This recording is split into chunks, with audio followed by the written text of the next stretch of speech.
Mr. Speaker, do all 120 members of the House have to come in to vote every day?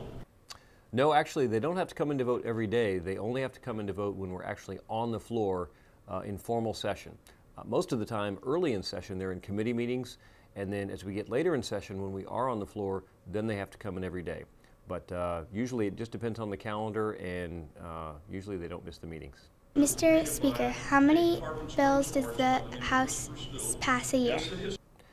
You know, every member can file up to 6 bills, and there's 120 members. So if you do the math, that's a whole lot of bills. But there's no set number that passes each year. We in the House try hard to make the ideas, only the best bills make it through. Usually it's about 10% of the total bills that get filed.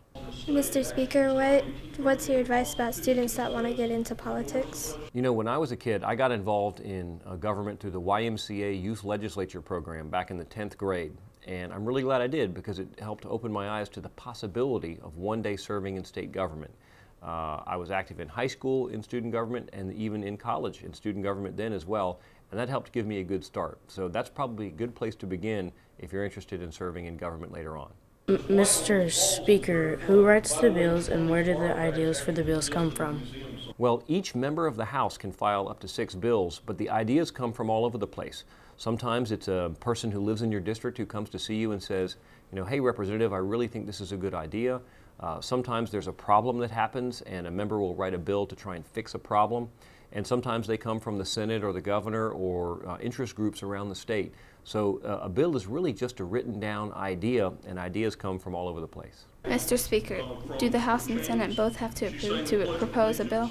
Yes, for a bill to become a law, the House and the Senate both have to agree on the exact same version of the very same bill, and they both have to vote it out of the House and the Senate and send it down to the governor. So that's why only about 10% of the bills pass each year. And of course, once they pass it, even the governor has to let it become law or sign it.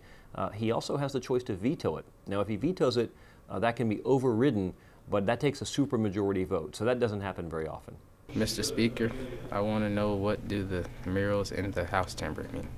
You know, the murals in the House chamber are really impressive, and they include scenes from Florida's history from way back before we were a state, even up through the space age. You know, there's a picture of the space shuttle taking off, and there's information about them on our myfloridahouse.gov website, and there's also information available at the Capitol. So if you haven't had a chance to see them, I hope you get a chance to look at them.